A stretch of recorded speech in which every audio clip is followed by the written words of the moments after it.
Hey there, welcome to this week's episode of Bloomerang TV. Thanks so much for tuning in.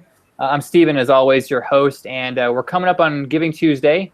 We're recording this in late October. We're getting close to Giving Tuesday, which is right in the beginning of December. And if you are planning a Giving Tuesday campaign or initiative, you've probably thought at least a little bit about social media. We all know that social media can play a big part in Giving Tuesday. So I brought someone on who can talk about that. He is Rob Wu. He's the CEO over at CauseVox. Hey, Rob, how's it going? Pretty good. How's it going over there? Good. Thanks for being here. Before we jump into it, I want to give you an opportunity to talk to folks about what you do over at CauseVox and what that company is all about. Sure. So I lead a company called CauseVox. I'm the CEO over there. And what CauseVox is we're a nonprofit crowdfunding platform, as well as a peer-to-peer fundraising platform. So basically what that means is nonprofits and social good projects use our platform to create fundraising websites. And they can use those fundraising websites for crowdfunding campaigns, donation pages, recurring gift campaigns, peer-to-peer fundraising. And we take care of everything from helping you easily launch a campaign site without needing to know how to code, all the way to reporting and disbursements for your campaigns or for your donation pages. Yeah, absolutely. It's a cool platform. You should check it out for sure if you're interested in something that can do all that. Rob, I know that you write and speak and talk about crowdfunding. That's what you're all about. But maybe you could talk about why social media is so ingrained, intertwined, so critical to really any crowdfunding campaign. What's the connection there between social media and crowdfunding? Sure. So the interesting thing about crowdfunding is that the reason why crowdfunding exists is because of social media. Social media allows you to easily reach people that you would not have reached, as well as allows you to tell a compelling story very easily and very cheaply. Now, how crowdfunding plays into that is it basically leverages a really easy way for you to have an online presence with a donation page with gamification components in it, but then it leverages social media in it so that you can actually spread and raise awareness about the campaign super easily, as well as leveraging your networks and your friends of friends. So social media is a super integral part to crowdfunding, and it wouldn't exist without it. Now we're coming up on Giving Tuesday, which is, of course, this sort of global day where it is a crowdfunding campaign.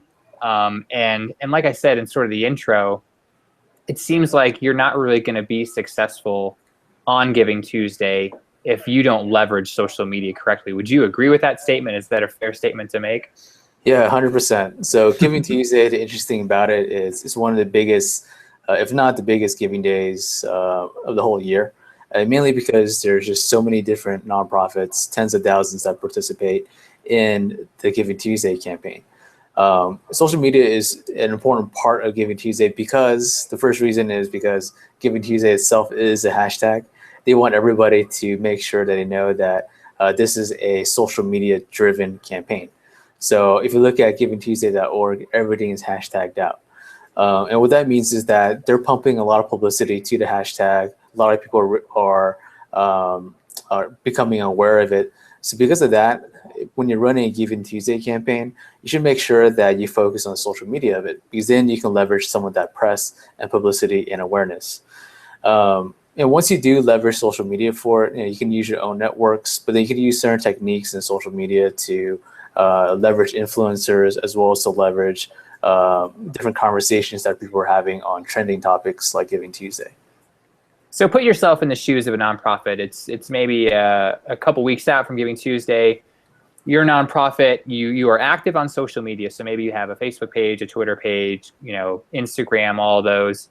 How do you decide what channel or multiple channels, if that's accurate, to really concentrate on Giving Tuesday? Should you choose one and not the others and just put all your eggs in one basket? Should you diversify? How do you go about deciding sort of what channel to utilize? Because there are a lot of social networks out there. Yeah, there are like dozens, not hundreds of social networks out there. And I believe last time I looked, around 74% of all internet users use some type of social media.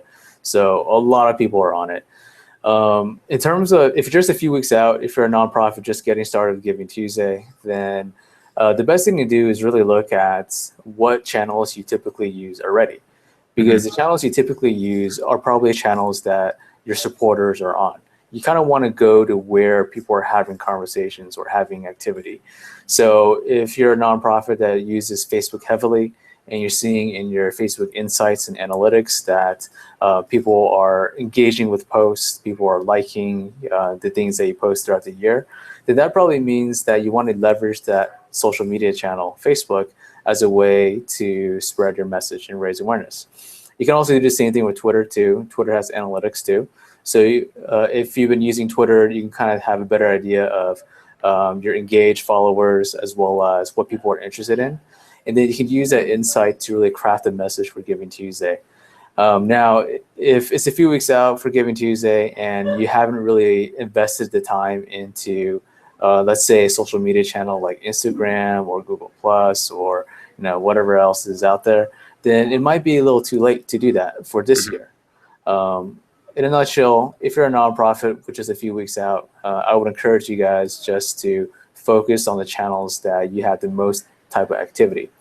Now, if you're a nonprofit that hasn't invested a lot of time on social media like Facebook or Twitter, then you still want to have a presence there, but you'll probably be focusing more time on other channels like your email list or your Google group or your face-to-face events instead. So you kind of just want to figure out where people are having a conversation, how people engage, and target your communications on those channels. Makes sense. So you got your channels, you feel good about them, and you mentioned this, crafting your content. How do you go about, deciding what to send out? I feel like a lot of people fall into this trap of just kind of blasting, please donate, please donate, please donate over and over until the day's done. Yeah. What are some cool ways to sort of come up with some unique content that really, grabs those eyeballs on the networks that you're using? Sure. Yeah, the interesting thing is I talked to Danielle Festa from Grade 2K. They're a small nonprofit that ran a really successful Giving Tuesday campaign on CauseVox last year. The original goal was to raise $5,000, but they raised $10,000. Ah. And I wanted to try to figure out how they did it. And one of the things we talked about was about what kind of content you should be posting on social media for Giving Tuesday.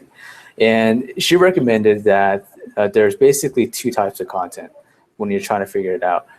There's kind of the salesy call to actions, like please donate. Then there are more the entertaining, educational, and inspirational type of posts, stuff that will get people excited and get people excited to share that post. So she found out that 80% of your posts should be the inspirational and educational kind, while only 20% of your posts should be around the salesy call to actions, like please donate. And once you actually do this, then people would want to share your posts, and they will want to engage with your Facebook page or your Twitter channels. And then once you kind of prime the pump a little bit, then you can have a call to action that people will be more likely to spread that as well as more likely to actually click on a link to donate. So if you're a nonprofit kind of thinking about what types of content you want to figure out, you want to kind of talk about the stories to inspire people, educate people on your cause. It can use those type of posts well in advance of Giving Tuesday, right? To really get people ready. And then once Giving Tuesday rolls around, you can make an announcement, have a few more salesy call to action type of posts, and that will drive a lot of traffic and donations to your campaign site. That makes a lot of sense. What about after? Are there good ways to leverage social media on December 2nd, December 3rd, December 4th, after Giving Tuesday is over? Yeah, definitely. There's a few different ways. The two that kind of pop up to mind are the first one is thanking your donors for helping you. As you guys know, kind of keeping track of donors and building that loyalty and thanking donors is super important. That's kind of what you guys have built the platform for, Bloomerang. So when you're communicating on social media, you should do the same thing. You should really focus on thanking donors as well as building that loyalty for future campaigns. So you can use social media for that. You can tweet out, if you have their Twitter account, tweet out a thank you. Even on Facebook, you can kind of list a few donors or kind of just giving a blanket thank you and then showing what people have accomplished as a community. The second thing you can do kind of after Giving Tuesday is a lot of nonprofits use Giving Tuesday because it falls on December 1st this year, as well as previous years in early December. They use it as the start of their year-end giving. Yeah. So what a lot of nonprofits do is they transform the Giving Tuesday campaign or they use it to launch off their year-end giving campaign, and they have the communications lined up. So it allows allows a nonprofit to on-ramp people to the whole giving season through Giving Tuesday. So it can be an announcement about, hey, if you missed out on Giving Tuesday, then you can participate in 1, 2, or 3 different ways, including making a donation for year end. So it allows you just to kind of continue the conversation and have a further call to action. I'm glad you said that, because I feel like there's a lot of criticism that's like, oh, Giving Tuesday is going to cannibalize your year-end giving. But I completely disagree and agree with what you said, that it can really be that, starting that jumping point to really get things going through that whole month of December. For sure. Well, definitely, you can kick things off. We've seen some nonprofits get interested about Giving Tuesday, but then when we talk to them, they don't do anything for year-end giving for some apparent reason. So I think when it comes to year-end, a lot of donors are very primed and conditioned to support and donate. So using Giving Tuesday to kick off the season is one way just to capture the beginning momentum. And then as you move on to kind of December 31st, you can have another social media campaign to drive more traffic to your donation page. Makes sense. Rob, this was awesome to have you. Thanks so much for sharing your advice. I want to let you have the last word and tell folks where they can learn more about CauseVox and check you guys out. Sure. So CauseVox, what we do is crowdfunding and peer-to-peer fundraising for crowdfunding campaigns as well as for Giving Tuesday. So if you're interested in finding a platform, if you haven't selected one yet, feel free to check out causevox.com. That's CAUSE, V as in Victor, OX.com.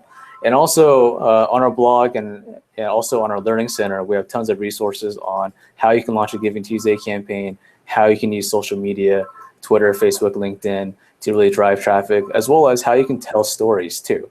I can use that to drive more traffic to your campaign site. So check it out on causevox.com. Yeah, do check it out, and we'll link to all that good stuff. It's really good content. It'll help you a lot. Awesome. Rob, this was awesome. Thanks for being here. Yeah, thanks so much for the opportunity. I'd love to share some insights, and hopefully this helps nonprofits move the needle a little bit this season. For sure, and good luck with your campaigns. If you're watching this, hopefully you got some inspiration. Let us know how it goes. We always like to know how folks did on Giving Tuesday. Drop us a line, and we'll catch you for another episode of Bloomerang TV. We'll have another smart person on here, talk about some good fundraising stuff. So we'll talk to you then. Take care now. Thanks so much.